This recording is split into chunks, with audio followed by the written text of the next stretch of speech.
au programme aujourd'hui, eh ben, on va commencer avec ça. Quels sont les vrais bénéfices, les bénéfices à être organisme de formation? Alors, on va simplifier, hein. Organisme de formation, on appelle ça OF. Voilà. Qui peut devenir OF? Le rôle et les compétences du formateur, les 6 étapes pour devenir OF et comment devenir OF en accéléré. C'est parti. Jennifer, je te laisse commencer. Alors, on va voir ensemble les bénéfices de l'organisme de formation. Donc, vous souhaitez transmettre en fait vos compétences professionnelles. Pour devenir organisme de formation, vous aurez l'obligation de déclarer un numéro NDA, donc numéro de déclaration d'activité. Donc, on verra par la suite comment déclarer ce numéro d'activité. Vous gagnez avec ce numéro-là, bien entendu, en crédibilité. Vous paierez moins d'impôts et on verra comment vous pouvez arriver à payer moins d'impôts. Xavier vous expliquera comment y arriver un peu plus tard. Et vous serez donc éligible à des financements possibles en fait pour vos clients. Alors, qui peut devenir organisme de formation ?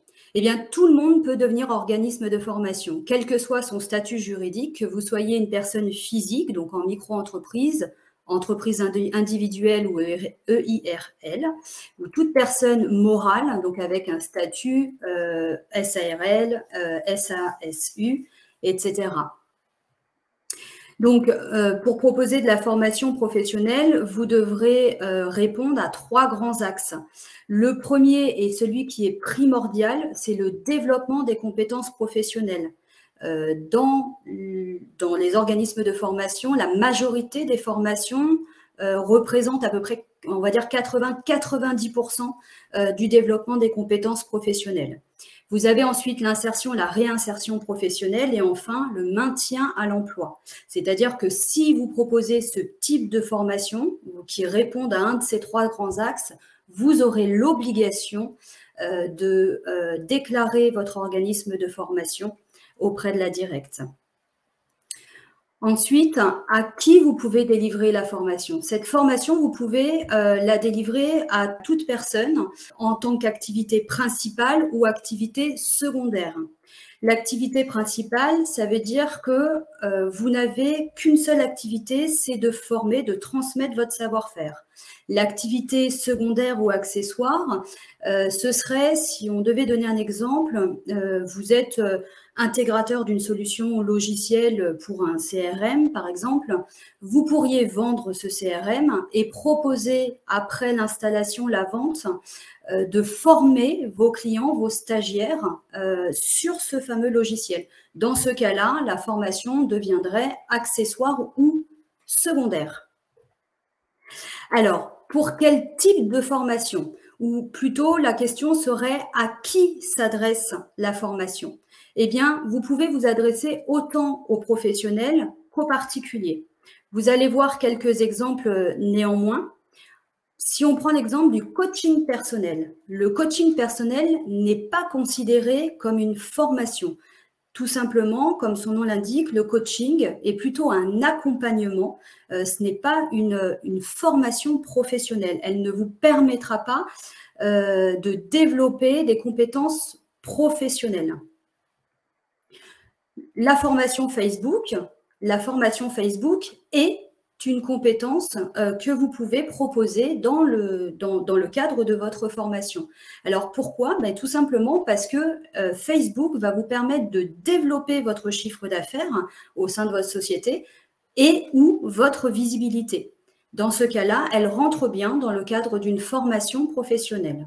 Un autre exemple, si vous prenez le tir à l'arc, alors à moins d'apprendre à tirer sur les collègues, mais je ne pense pas que ce soit le but. En tous les cas, ça ne rentre pas dans le cadre du professionnel.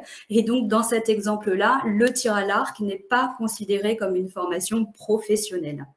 Ou à moins d'être professeur de tir à l'arc. Voilà. Voilà. Pour devenir professeur de tir à l'arc, là, ça rentrerait dans le cadre d'une activité professionnelle. Voilà. Enfin, la prise de parole en public, ça rentre effectivement cette fois-ci dans le cadre du professionnel. Si on prend l'exemple d'un conférencier, Xavier, si on prend cet exemple-là, la personne est amenée à parler en public devant un public plus ou moins important. Et si ses capacités, s'il n'a pas la compétence pour le faire, eh bien dans ces cas-là, vous pouvez, en tant qu'organisme de formation, si vous-même vous avez ce savoir, transmettre les compétences à la personne au conférencier qui aimerait pouvoir être un peu plus à l'aise en public.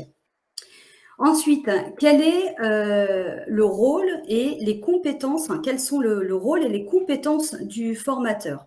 Le formateur a pour objectif de transmettre une expérience, un savoir-faire, une passion. Et pour ça, effectivement, il faut qu'il ait lui-même cette expérience. Il va, au travers de tout ça, transmettre à ses apprenants de nouvelles compétences. Il va leur permettre de pouvoir atteindre une augmentation, une évolution en termes de rémunération. Certains postes nécessitent des diplômes et si vous n'avez pas ces diplômes, si vos apprenants n'ont pas ces diplômes, eh bien, ils ne peuvent pas prendre certains postes, évoluer dans leur établissement, dans leur entreprise. Dans ce cas, la formation est importante, est essentielle. Et grâce à vous, en tant que formateur, ils auront la possibilité de pouvoir évoluer. Alors, souvent, on nous pose la question, est-ce que, en tant que formateur, nous devons avoir un diplôme de formateur? Eh bien, la réponse est non. Vous n'avez pas besoin d'avoir un diplôme de formateur pour former vos clients. Votre simple expérience et vos compétences vous permettront de pouvoir effectivement proposer de la formation. Néanmoins, il est bien évident que si vous souhaitez former une personne sur Excel, par exemple, et que vous n'avez jamais ouvert un fichier Excel, vous ne pourrez pas proposer cette formation. Voilà. Néanmoins, si vous souhaitez avoir un diplôme de formateur, il existe. C'est un titre professionnel. Et donc, ce titre professionnel s'appelle donc le titre professionnel de la formation professionnelle adulte. Il est certifié et agréé par l'État. Il vous apportera beaucoup plus de crédibilité. À formation égale, si vous avez un confrère qui propose la même formation que vous au même prix, si le stagiaire voit effectivement ce titre professionnel sur votre confrère et pas vous, eh ben, peut-être que la balance, effectivement, pourra pencher pour votre confrère. Alors, d'accord. Ouais, je complète, Jennifer. Donc, en fait, ça veut dire, si je résume, que l'activité de formateur n'est pas une activité réglementée. C'est pas comme notaire, avocat ou médecin. Par contre, on va le voir, mais il y a une réglementation assez contraignante à respecter pour avoir le coup de tampon, en fait le numéro de NDA, le numéro de déclaration d'activité, ça c'est la première étape. Ensuite, il y a une deuxième étape pour ceux qui veulent, c'est d'avoir, même si ce n'est pas le sujet de ce webinaire aujourd'hui, c'est le certificat Calliope, d'avoir la reconnaissance Calliope. Et puis le troisième, c'est éventuellement d'être agréé pour apparaître sur la plateforme Mon Compte Formation. C'est un peu le Graal, puisque lorsque vous êtes sur cette plateforme, en général, les clients viennent à vous avec tout seul et avec le financement. Donc évidemment, ça intéresse beaucoup de monde. Tout ça, c'est évidemment très très réglementé, mais l'activité, le fait d'être soi-même formateur, eh bien vous, eh bien moi, eh bien Jennifer peuvent être formateurs du jour au lendemain. Il n'y a pas de contrainte par rapport à ça, même si la certification TFP, FPA peut être un plus pour exercer le métier. C'est bien ça, Jennifer? C'est bien ça, tout à fait. Alors, pour avoir ce titre, certains organismes, effectivement, le proposent.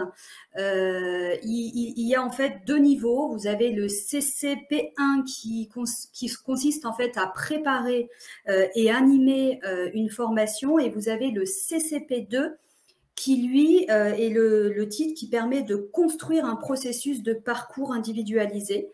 Et que si vous choisissez de vous certifier sur l'un ou les deux. Donc, il y a un coût qui sera donc différent en fonction de ce que vous choisissez, qui peut varier d'un organisme à un autre de 2 à 5 000 euros, de 2 000 euros à 5 000 euros. Voilà. On continue, donc nous allons voir ensemble quelles sont les 6 étapes pour devenir organisme de formation. Donc on vous l'a expliqué déjà, vous le savez, il faudra avoir un numéro de déclaration d'activité. Mais avant ça, vous verrez qu'il y a des étapes importantes, essentielles qu'il faut faire, qu'il faut mettre en place pour créer votre organisme de formation. La première étape consiste à préparer votre projet, votre business plan et votre étude de marché. Pourquoi ? Quel est l'intérêt, en fait, tout simplement, de préparer correctement son business plan? Vous allez voir que lorsque vous allez mettre en place, commencer à chercher, à obtenir des informations, vous allez devoir connaître votre positionnement, où vous vous situez dans la formation. C'est-à-dire que certains confrères à vous peuvent proposer la même formation et donc à quel coût elle est proposée.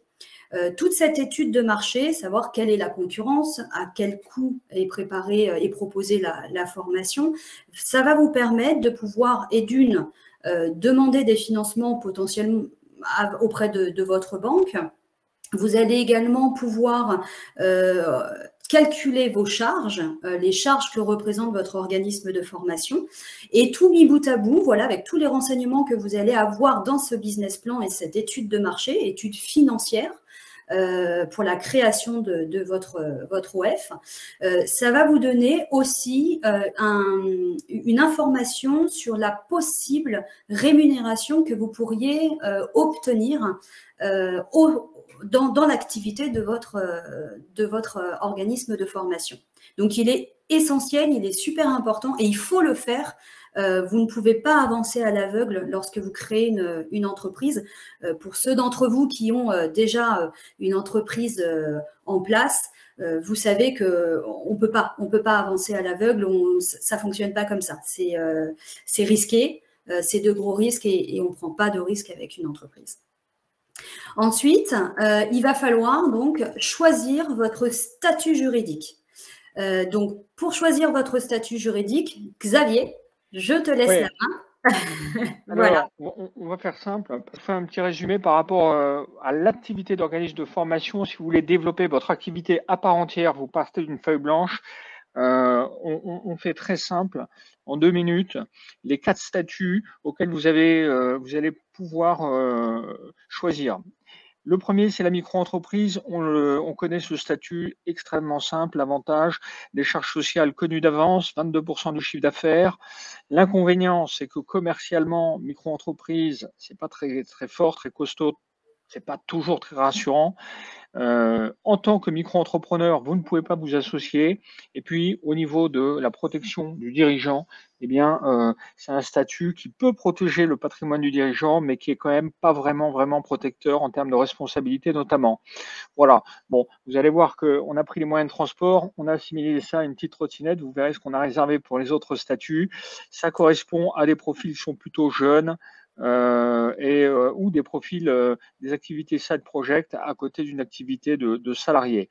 Ensuite, vous avez l'EIRL. Alors l'EIRL, les charges sociales de l'EIRL, eh bien, elles sont de 45%. Mais attention, en EIRL, elles sont calculées sur la rémunération de l'exploitant, de l'entrepreneur, alors qu'en micro-entreprise, le taux est plus bas, 22%, mais la base de calcul est beaucoup plus élevée puisque c'était le chiffre d'affaires. C'est ce qui est facturé au client.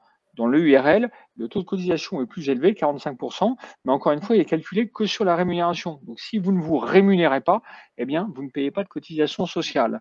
Dans l'EIRL, en fait, c'est une super micro-entreprise. D'ailleurs, on peut transformer sa micro-entreprise en EIRL assez facilement. Ça vous gardera le même numéro SIRET. Donc, c'est exactement le même statut juridique. C'est une entreprise individuelle. Donc, au niveau commercial, pas de capital social, donc un peu léger aussi. Pas de capital social, ça veut dire qu'on ne peut pas s'associer, on ne peut pas partager le gâteau avec un associé qui viendrait vous aider. Au niveau de la protection du dirigeant, vous êtes un peu mieux protégé qu'en EURL. Je ne vais pas trop rentrer dans le détail. Donc, vous voyez, c'est un format qui est un peu plus structuré, qui va vous permettre d'aller peut-être un peu plus loin que le format micro-entreprise. Troisième statut, EURL, SARL. Le URL, c'est exactement la même chose que le IRL. I, EU, il n'y a qu'une lettre qui change. I, c'est individuel, entreprise individuelle à responsabilité limitée. U, c'est entreprise unipersonnelle à responsabilité limitée. Vous allez me dire, entre individuel et unipersonnel, il n'y a pas de grande différence. La différence, c'est le capital, uniquement le capital. D'ailleurs, ce n'est pas inscrit dans le nom, mais c'est que dans l'EURL, il y a un capital social. Et ça change beaucoup de choses. Ça veut dire que c'est une personne morale, ce qu'on appelle une personne morale, donc avec un numéro SIRET à part entière. Et si vous étiez en micro-entreprise et que vous décidez de créer une URL, vous allez avoir un nouveau numéro SIRET. Puisqu'il y a un capital social, ça veut dire qu'on peut le partager, donc vous aurez la possibilité de vous associer par la suite. Et puis en termes de protection, c'est comme le IRL. Donc vous voyez, surtout des avantages en termes de perspective, d'ambition. Si le projet est plus ambitieux, si vous avez projet de vous associer, choisissez le URL ou la SARL si vous avez déjà associé. La SARL, c'est la même chose que le URL, mais au lieu d'être seul, vous êtes à deux. Et le troisième format, c'est la SASU, Société par action simplifiée unipersonnelle ou Société par action simplifiée si vous avez des associés. Là, les charges sociales sont plus élevées qu'en EURL. Il y a aussi en contrepartie plus de droits à la retraite. Mais ça coûte plus cher, 75% de la rémunération nette que vous verserez. Oui, c'est plus important. Commercialement, après, c'est comme le URL ou la SARL. Vous avez un capital social, donc vous pouvez rassurer vos partenaires et vos clients et votre banquier. Vous pouvez vous associer et puis c'est le même niveau de protection que le URL ou la SARL. Voilà. Donc, vous voyez que si vous lancez votre projet, vous avez 4 statuts bien différents qui correspondent à 4 ambitions, 4 niveaux de développement, 4 ambitions qui sont différentes. Alors, on va dire que plus de 50% des formateurs qui se lancent choisissent la micro-entreprise parce que c'est simple, parce que ça coûte 0 à créer, 0 à fermer, il n'y a pas de comptabilité, ça simplifie quand même la vie. Ceux qui ont une ambition un peu plus forte, en général, choisissent le URL, et ceux qui sont au chômage, il y a beaucoup de chômeurs qui créent leur entreprise et qui cumulent chômage et entreprise. Eh bien, on a fait un webinaire là-dessus, donc vous pouvez le trouver sur YouTube assez facilement. Ils choisissent la SASU parce que quand vous êtes en SASU et que vous touchez le chômage, eh bien, c'est une façon de cumuler le meilleur des deux mondes. D'un côté, vous percevez les aides du chômage et de l'autre, vous pouvez vous verser des dividendes sans payer de charges sociales. Voilà. Voilà, on a fait le tour très rapidement, mais c'est choisir son statut, c'est voilà ce qui vous est proposé et voilà ce que je vous recommande. Donc ensuite, on continue. Donc, créer son plan de formation et réaliser sa première formation. Alors, pour ceux qui sont organismes de formation, déjà, vous êtes tous passés par là. C'est un peu fou, c'est un peu dingue, mais c'est comme ça. Pour pouvoir demander un numéro de déclaration d'activité, vous devrez réaliser une première formation. Donc, votre première formation n'aura pas de numéro de déclaration d'activité. Donc, pour ça, vous allez devoir mettre en place une base documentaire et répondre à un certain nombre d'obligations. Vous devrez mettre en place un programme de formation dans lequel il faudra absolument déterminer des objectifs généraux et pédagogiques. Ces objectifs, vous verrez, donc si on prend l'exemple effectivement d'une formation niveau 1 Excel, l'objectif général va être on va globaliser, on va généraliser l'objectif à atteindre. Donc, ce sera de découvrir l'interface de travail du fichier, enfin du module Excel. L'objectif pédagogique, vous allez devoir répondre à comment vous allez les atteindre et qu'est-ce que vous allez travailler. C'est-à-dire qu'on va vous demander plus précisément quels sont les points que vous allez aborder dans cet objectif pédagogique. Donc, Attention, avant de vous lancer dans la demande de numéro de déclaration d'activité, vous devez impérativement mettre en place votre base documentaire. Cette base documentaire, elle vous sera demandée pour pouvoir déclarer votre numéro d'activité. Vous devrez montrer patte blanche, en quelque sorte, montrer à la DRITS que vous êtes sérieux, vous êtes opérationnel et que vous ne faites pas de la formation à la va-vite. Enfin, c'est vraiment il faut rester pro. Il faut rester pro et cette base documentaire en fait partie. Alors on va vraiment être franc, hein, on va mettre les choses sur la table, on va dire la vérité, parce que comprenez bien, je redis et j'insiste, puisque vous n'avez pas de numéro de NDA, ça mérite de bien noter et bien comprendre. C'est que pour avoir votre numéro de déclaration d'activité et devenir organisme de formation, on vous demande d'avoir déjà fait des formations et de les avoir déjà vendues et d'avoir déjà un programme, un exemple à montrer avec le témoignage d'un client. Vous comprenez bien que ce n'est pas toujours facile. Donc, comment font les gens qui, comme moi, quand j'ai lancé mon premier organisme de formation, qui n'avait pas de clients, je ne pouvais pas puisque je n'étais pas organisme de formation.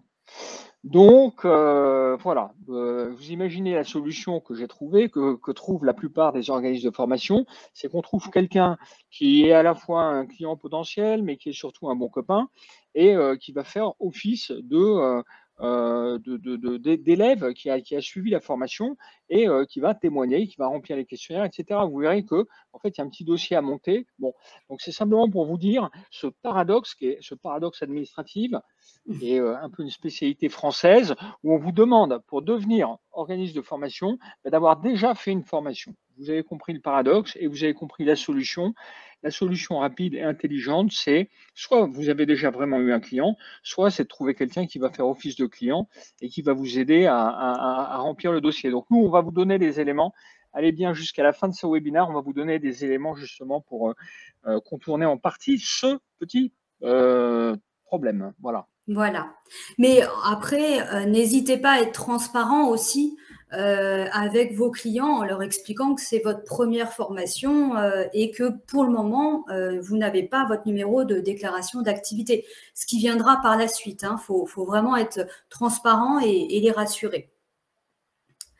On continue.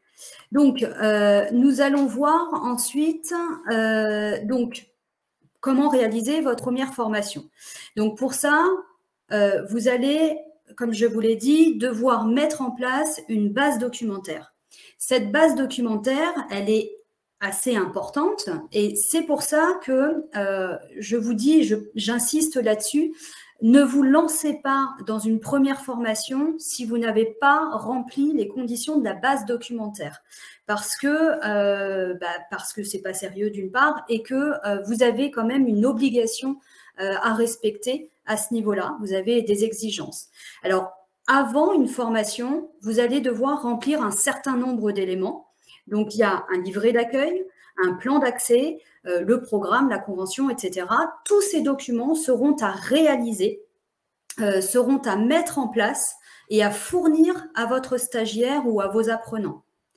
Durant la formation, vous avez également des documents à transmettre à vos stagiaires et entre autres, vous aurez donc une feuille d'émargement, le support de cours, bien entendu. Donc, le support de cours, vous devrez vraiment détailler, dans ce support, vous devrez vraiment détailler, alors pas heure par heure, mais presque, toutes les séquences, toutes les sessions que vous allez réaliser durant la formation. Ça va vraiment être le support sur lequel vous allez vous appuyer pour pouvoir transmettre les informations, les compétences, votre savoir-faire à vos apprenants. Voilà, vous allez également après transmettre donc les évaluations à chaud, mais ce n'est pas fini. Une fois que la formation sera terminée, eh ben, on vous demande encore des documents. Donc, ces documents seront donc une attestation de suivi de formation, c'est-à-dire que vous devrez, au travers d'une attestation, reprendre le sujet de la formation, le temps qu'aura duré cette formation, le stagiaire qui l'aura suivi, et vous devrez certifier que ce stagiaire a bien réalisé cette formation. Vous devrez également transmettre des résultats Des résultats, ce seront les résultats qui seront liés aux exercices que vous avez faits pendant la formation.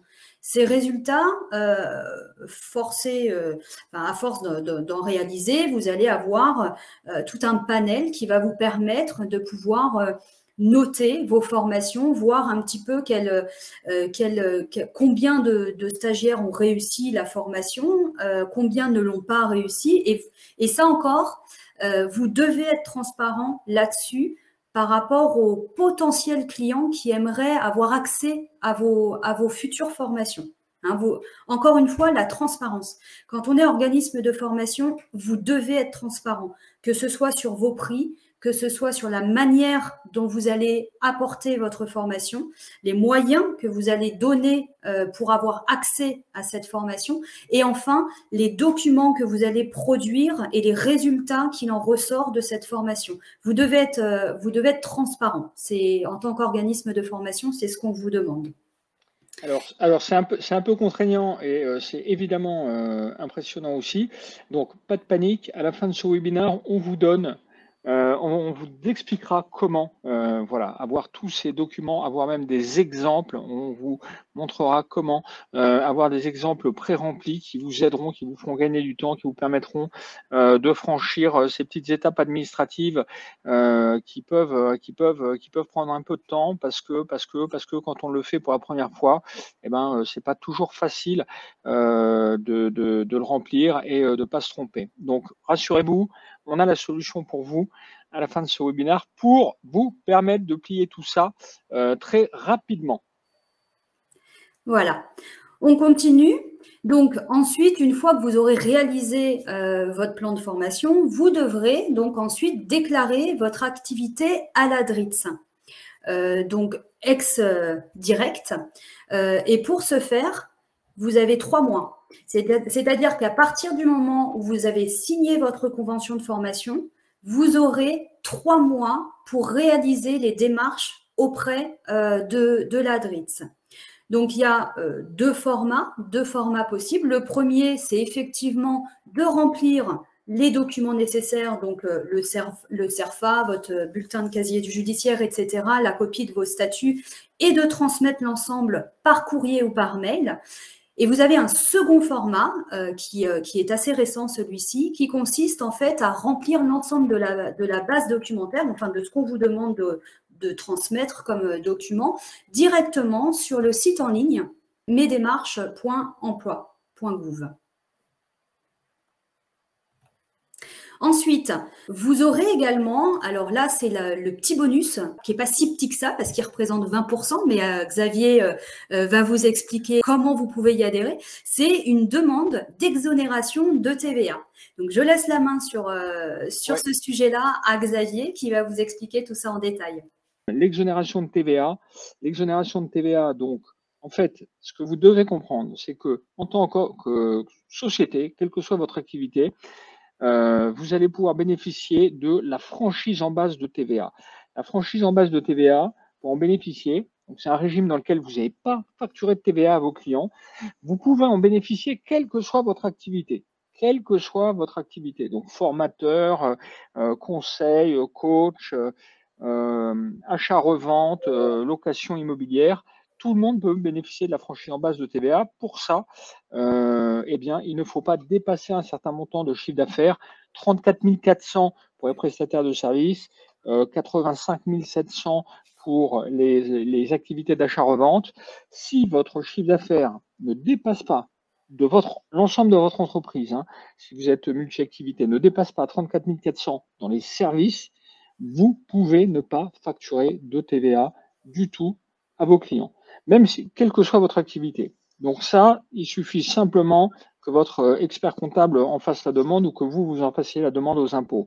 L'avantage, vous ne facturez pas de TVA à vos clients, mais c'est si vos clients sont des particuliers, c'est 20% de plus dans votre poche. Si vos clients sont des entreprises, le fait que vous leur facturiez de la TVA ou pas, ça importe peu, ils s'en fichent, puisque s'ils vous payent la TVA, eh bien eux, ils peuvent se la faire rembourser derrière. Donc, l'énorme avantage de la franchise en base de TVA et l'énorme avantage de l'exonération de TVA, c'est si vos clients sont des particuliers, des particuliers ou des futurs entrepreneurs, mais qui sont particuliers au moment où ils achètent votre formation, ou des micro-entrepreneurs, puisque les micro-entrepreneurs ne récupèrent pas non plus, eux, la TVA, ou des associations qui, eux, souvent ne récupèrent pas la TVA, ou des professionnels qui ne récupèrent pas la TVA parce qu'ils sont, par exemple, dans le paramédical ou dans l'univers de la santé, dans lequel il y a assez peu de TVA, etc., etc. Vous comprenez? Donc, si vos clients ne récupèrent pas la TVA, votre intérêt à vous, c'est surtout de ne pas facturer la TVA. Pour ça, vous avez 3 régimes. Le régime de la franchise en base de TVA. Dans le second régime, vous êtes obligé de facturer la TVA. Donc, si vous êtes une entreprise normale, vous êtes obligé de facturer la TVA. Vous pouvez y échapper en demandant une exonération à la DRETS, on vous en parlait. À ce moment-là, vous ne facturez pas la TVA. Évidemment, vous ne récupérez pas la TVA sur vos dépenses et l'option de l'exonération de TVA est irrévocable, c'est-à-dire qu'elle est sans limitation dans le temps. Donc ça, c'est ce qu'on va essayer de chercher si vous êtes dans le cas de vendre des formations à des particuliers ou à des micro-entrepreneurs qui ne peuvent pas la récupérer. Et puis, le troisième cas, c'est le cas des activités mixtes, c'est-à-dire que vous pouvez avoir une activité pour laquelle vous allez demander un numéro d'agrément organisme de formation et pour laquelle vous allez demander à bénéficier de l'exonération de la TVA, et puis une autre activité sur laquelle vous allez facturer la TVA à vos clients, par exemple sur du coaching ou je ne sais quoi, et qui va être une activité sur laquelle vous allez facturer de la TVA et la reverser à l'État. Donc vous pouvez cumuler dans une même entreprise l'exonération liée à l'activité de formation et l'assujettissement à TVA lié à votre deuxième activité. Vous ne pouvez bien évidemment pas cumuler la franchise en base de TVA avec un assujettissement à TVA, puisque la franchise en base de TVA, elle concerne évidemment toute l'entreprise. À partir du moment, encore une fois, retenez, à partir du moment où vous ne facturez pas la TVA à vos clients, vous ne pouvez pas vous faire rembourser la TVA sur vos achats. Si vous achetez un ordinateur, 600 €, et qu'il y a 100 € de TVA dessus, vous ne pourrez pas vous le faire rembourser, évidemment, si vous ne facturez pas la TVA. Mais enfin, c'est un petit inconvénient parce que quand on développe son business, on a souvent plus de rentrée d'argent que de sortie d'argent. Donc, on est gagnant si on ne doit pas reverser la TVA. Voilà. Alors, je rebondis sur ce que tu viens de dire, Xavier. En gros, c'est vrai que je donnais l'exemple tout à l'heure de l'activité secondaire ou mixte, parce qu'on parlait de l'activité mixte. Vous pourriez très bien effectivement avoir l'activité où vous vendez votre logiciel. Si je reprends le même exemple, vous vendez votre logiciel. Donc là, effectivement, vous pouvez vous facturez la TVA à vos clients. Mais en revanche, sur la partie formation, vous pouvez demander à être exonéré de TVA. Et c'est sur la partie formation, effectivement, que la TVA vous pouvez obtenir l'exonération. Hein, voilà, c'est un petit plus. Alors, on continue.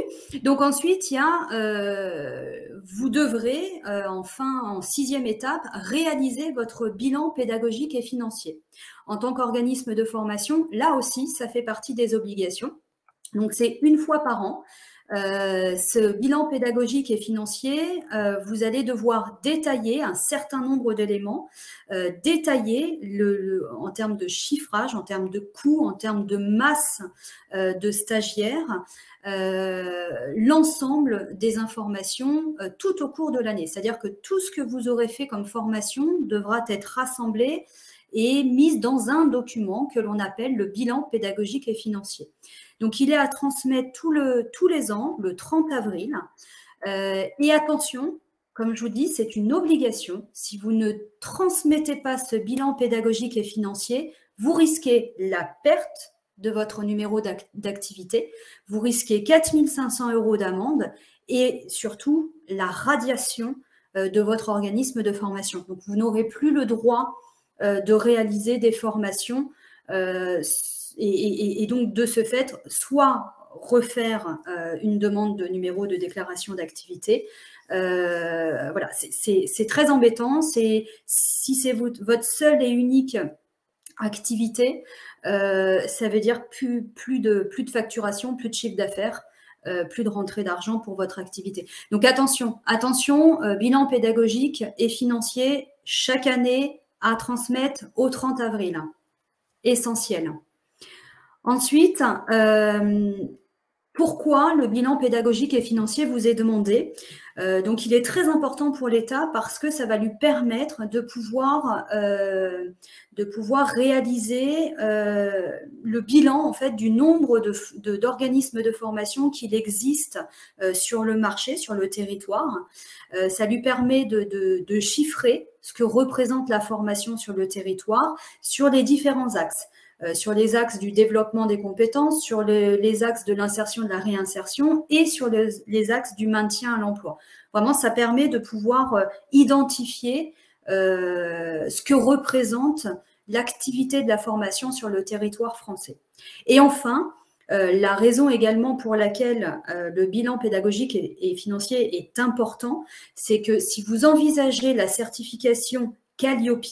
La certification Calliope, c'est pas le sujet du jour, mais c'est une certification qui vous permet d'obtenir des financements de l'État, c'est-à-dire que vos apprenants, vos stagiaires pourront bénéficier d'un accompagnement financier et être remboursés d'une partie ou de la totalité de la formation que vous leur proposez. Mais pour ce faire, il faut être certifié Calliope. Eh bien, ce bilan pédagogique et financier va vous accompagner, c'est-à-dire que quand vous allez faire appel à votre auditeur, l'auditeur va se baser sur vos chiffres. Donc, il va se baser sur le chiffre d'affaires que représente votre activité. Il va également chercher à savoir si vous avez uniquement une entreprise, un siège, et si vous disposez également d'autres établissements en parallèle pour l'activité de formation. Et dans ce cas-là, le coût de la certification n'est pas le même. Et bien entendu, il faut avoir un numéro de déclaration d'activité pour pouvoir passer la certification Calliope. Le numéro de déclaration d'activité est une obligation, c'est la base pour être organisme de formation. Attention, si vous réalisez des formations professionnelles sur les trois grands axes que je vous ai cités, développement des compétences, insertion, réinsertion, maintien à l'emploi, si vous réalisez des formations dans ces domaines-là, vous avez l'obligation d'avoir un numéro de déclaration d'activité. Autrement dit, vous fraudez. Voilà. Si vous n'avez pas ce numéro, c'est considéré comme de la fraude. Voilà, et si vous avez des activités qui sont non professionnelles, qui ne rentrent pas dans le cadre de la formation professionnelle continue, le numéro de NDA, à ma connaissance, ne sert pas à grand-chose. Voilà. Voilà. Un sujet qu'on n'a pas abordé non plus, sachez qu'un sous-traitant, un formateur sous-traitant, n'est pas obligé, lui, d'avoir un numéro de déclaration d'activité. Puisque les documents, ce n'est pas lui qui les fournit, ce sera la société pour qui il travaille, qui est un organisme de formation et qui, lui, a un numéro de déclaration d'activité. Voilà. Alors, dans ce bilan pédagogique et financier, comme je vous disais, on vous demande un certain nombre d'éléments et notamment, on va vous demander de rassembler l'ensemble des éléments financiers que produit votre organisme de formation. C'est-à-dire quel type de formation vous proposez. Il va falloir scinder s'il s'agit combien de chiffre d'affaires le CPF représente, combien le chiffre d'affaires le développement des compétences représente. Ensuite, vous allez devoir également déclarer tout ce qui concerne les charges, les salaires, les achats que représente votre organisme de formation. Et la partie pédagogique, donc la partie pédagogique va plutôt se concentrer sur vos stagiaires, sur les apprenants, c'est-à-dire quelle activité, dans quelle situation se trouvent vos stagiaires, vos apprenants lorsque vous leur proposez de la formation. Quel est leur nombre, combien de stagiaires vous avez eu dans vos sessions de formation au cours de l'année. Voilà, vous allez rassembler tous ces éléments et les transmettre, les intégrer dans votre bilan pédagogique et financier. Voilà, chaque année, le 30 avril, impérativement. Voilà. Voilà. Et contrairement à ce qu'on croit, c'est pas l'expert comptable qui va faire tout ça. Ah, Voilà, nous on va vous donner quelques chiffres. L'expert comptable peut vous donner quelques chiffres pour vous aider à remplir le bilan pédagogique et financier. Mais contrairement à ce que ça peut laisser penser, c'est à vous, entrepreneur formateur, qu'il faudra remplir ce formulaire qui est un peu long. C'est pour ça qu'on vous en parle parce que c'est la 6e étape. C'est un peu la dernière marche avant. Pour terminer le cycle qui permet véritablement d'être organisme de formation. C'est indispensable. Chaque année, on voit des formateurs qui, parce qu'ils n'ont pas le temps, ils ne remplissent pas ou ils remplissent hors délai ce bilan pédagogique et qui perdent leur numéro de déclaration d'activité. Donc, il faut absolument le faire, même si ça peut prendre, oui, 2, 3 heures, 4 heures à remplir. Donc, il faudra que vous le fassiez. On va vous expliquer dans quelques minutes comment faire en sorte vous simplifier la vie, c'est-à-dire comment eh bien, le remplir sans vous tromper. voilà. On termine avec justement, puisqu'on parle du temps et qu'on est c'est qui passe très vite, le temps c'est important. Combien de temps ça prend pour être OF? L'étude de marché, comptez 3-4 semaines, même si vous avez déjà de la vision, mais c'est vrai que c'est important de bien faire le tour de ce que font les concurrents pour se positionner, pour positionner son offre marketing, pour positionner son prix. C'est pas un luxe de passer 3 à 4 semaines à observer. Ensuite, le choix du statut juridique et la création de la structure juridique, comptez 2 semaines. Les frais le temps d'immatriculation de la société, ça se fait pas en un claquement de doigts pour le moment malheureusement. Ensuite, préparer et réaliser sa première formation, ouais, compter 8 semaines, c'est ce qu'on dit en général dans la profession. Et 8 semaines, ça paraît beaucoup au début. Quand on y est passé, après, on se dit, ceux qui le font 8 semaines, ils sont quand même assez forts. Hein. Déclarer des activités à l'ADRITS et l'exonération de TVA. Comptez 2 semaines là aussi, 2 semaines minimum pour avoir l'agrément de l'ADRITS, la réponse de l'ADRITS. Une fois sur deux, eh bien, il manque une pièce dans le dossier, donc c'est pas 2 semaines, c'est 2 mois, parce que l'ADRETS, après, votre dossier est plus prioritaire, donc ça peut prendre beaucoup, beaucoup de temps d'obtenir cet agrément de l'ADRETS. Et puis, voilà, ce que je vous disais, 2 semaines plus 4 semaines. Donc au final, toutes ces petites manips, réaliser son bilan pédagogique et financier, 4 semaines également, rajouter 4 semaines. Donc au total, 6 mois. Voilà, pour faire le tour, pour être propre, pour être complet, pour être organisme de formation. Au Le mieux. délai Mm. classique, c'est à peu près 6 mois, donc c'est pas une mince affaire. Donc c'est la raison pour laquelle, eh bien, maintenant que vous savez où aller, nous, on peut vous aider sur le comment faire pour sécuriser votre dossier, comment faire pour accélérer vos démarches et pour éviter au maximum de passer du temps sur toute cette partie administrative pour vous permettre de vous concentrer sur ce que vous aimez faire, c'est-à-dire votre business, évidemment. L'administratif, c'est rarement la passion du chef d'entreprise. Eh bien, on vous propose une solution pour devenir organisme de formation en accéléré.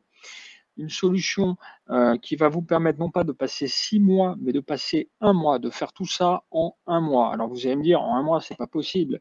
Comment est-ce que vous allez faire? Vous allez le faire pour nous? Non, non, c'est vous qui allez le faire, mais on va vous donner des solutions clés en main pour vraiment quasiment faire des copier-coller, avoir des exemples, avoir un kit. On va vous détailler tout ça, qui va vous permettre de gagner un temps fou sur cette procédure et surtout qui va vous permettre de sécuriser chacune des étapes, donc d'obtenir probablement votre agrément plus rapidement, d'obtenir votre exonération de TVA plus rapidement. Donc tout ça, c'est du temps et c'est aussi de l'argent. Et en un mois, ni plus ni moins. Eh ben voilà, c'est le pack prêt à l'emploi. Donc dedans, qu'est-ce qu'il y a? Eh bien, il y a les conseils, nos conseils d'experts et surtout ceux de Jennifer qui est avec nous aujourd'hui, qui connaît parfaitement tout cet univers de la formation. Moi aussi, surtout sur la partie fiscale et financière. On va vous proposer 21 ressources, un pack complet, prêt à l'emploi, prêt pour démarcher. Ensuite, Calliope. Donc, dans les ressources, notez bien, vous pouvez prendre des captures écran, mais là aussi, on va vous mettre un lien là dans quelques secondes pour accéder aux détails de tout ça. Donc, tout ce qu'il faut pour préparer votre projet de formation, un modèle de business plan pré-rempli, un plan de trésorerie, Voilà, vous verrez comment fonctionne une entreprise, une entreprise de formation, un organisme de formation, quels sont les coûts, quels sont les revenus. On vous a mitonné ça aux petits oignons avec des exemples bien précis, issus de la réalité, de ce qu'on observe chez nos clients. Créez votre entreprise, eh ben, vous aurez le comparatif des statuts, vous aurez un simulateur qui vous permettra de calculer vos charges sociales et votre impôt sur le revenu. Vous aurez même un rendez-vous avec un spécialiste en création d'entreprise, un expert comptable pour vous aider. Je vous préparerai ça. Ensuite, pour créer et réaliser votre programme de formation, eh bien, de A à Z, donc un programme de formation, un livret d'accueil clé en main, un plan d'accès, convocation, tous ces documents, on vous les fournit, on les a préparés, donc plutôt que de réinventer la roue, gagner du temps, on vous mettra dans le kit, on vous met dans le kit tous ces documents, vous n'avez qu'à les télécharger, les adapter à vos formations, mettre votre nom, et c'est parti, vous aurez tout, convention de formation professionnelle, règlement intérieur de cette page, test de positionnement, feuille d'émargement, modèle de support de cours, modèle d'exercice et de cas pratiques, modèle de questionnaire d'évaluation des équipes. Vous ne pourrez pas vous tromper, on vous le garantit avec ce kit prêt à l'emploi. Vous avez tout. Voilà. Moi, j'aurais rêvé quand j'ai monté mon premier organisme de formation. Je vous dis pas quand est-ce que c'était. Si je vais vous le dire, c'était en 1997. Vous voyez, donc c'était pas hier, mais si j'avais eu tout ça, j'aurais gagné un temps fou et j'aurais surtout eu l'agrément tout de suite. Alors que, pour ne rien vous cacher, je m'y suis pris à 2 fois, donc ça m'a fait perdre un temps fou. Déclarez votre activité à l'adresse. Un formulaire CERFA, le formulaire CERFA pour déclarer votre activité, on vous le fournit, pas de temps à perdre à le chercher et surtout pas se tromper parce qu'il y en a plusieurs. Notice explicative, le manuel de télédéclaration, l'exonération de TVA, là aussi un autre CERFA à aller chercher et à remplir pour demander votre exonération de TVA, on vous le fournit. Perdez pas de temps avec ça. Et puis, dernière étape, construire son bilan pédagogique et financier. Un tableau pré-rempli, on vous montre un exemple, ça a énormément de valeur, ça, un exemple. Tout le monde rêve, on nous le demande souvent, des exemples de bilan pédagogique et financier. Eh bien, vous l'aurez dans le kit. Un tutoriel vidéo utilisé pour vous expliquer le tableau et la notice explicative de transfert du bilan pédagogique et financier à l'adresse. Tout ça, c'est quand même des packs assez extraordinaires. Alors ça a beaucoup de valeur parce que on a mis beaucoup de temps à le préparer avec Jennifer. Donc c'est un pack, les 21 ressources qu'on commercialise à 1890 €, enfin qui a une valeur de 1890 €, pardon, et qu'on commercialise prêt à l'emploi à 1160 € TTC. Vous avez un deuxième pack qui est proposé avec 2 heures de coaching de Jennifer Gézo pour relire le dossier, pour relire votre dossier, pour être sûr de ne pas vous tromper, pour bénéficier de toute son expertise dans le domaine. Et c'est un pack à 1680 €. Alors aujourd'hui, journée exceptionnelle, offre exceptionnelle.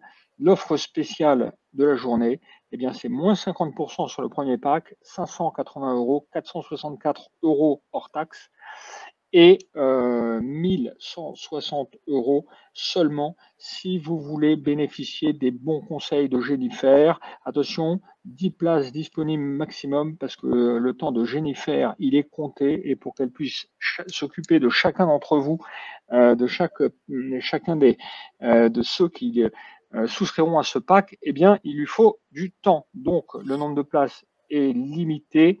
Et voilà les 2 packs qu'on vous propose. Donc, n'hésitez pas et vous pouvez y accéder dès aujourd'hui. Donc, c'est un peu exceptionnel. En tous les cas, on est ravis d'avoir monté ces packs. Vous en trouverez d'autres sur Internet. Vous verrez que les prix ne sont pas tout à fait les mêmes non plus. C'est aussi pour ça. On a essayé de faire la chose la plus condensée, le pack le service le plus prêt à l'emploi. On est vraiment dans du concret. Il n'y a pas de blabla. Il y a vraiment des documents qui vous serviront et qui vous aideront à monter vos dossiers et à franchir ces 6 étapes pour bénéficier des 3 éléments clés qui font que votre organisme de formation peut marcher: le numéro de NDA, l'exonération de TVA et l'agrément qui vous permettra de vous faire connaître et de véritablement développer, déployer votre organisme de formation qui permettront à vos clients d'avoir les financements. Alors, petit point supplémentaire parce que on adore les cadeaux et là, c'est aussi cadeau pour vous, une information qui n'est pas des moindres, c'est que si votre société n'est pas encore créée, sachez que vous avez la possibilité, lorsque vous faites des dépenses à titre personnel, de pouvoir vous les faire rembourser dans les 6 mois après la création de votre entreprise. Donc ça, c'est une petite astuce supplémentaire, c'est cadeau et sachez que voilà, vous pouvez en bénéficier, vous y avez le droit.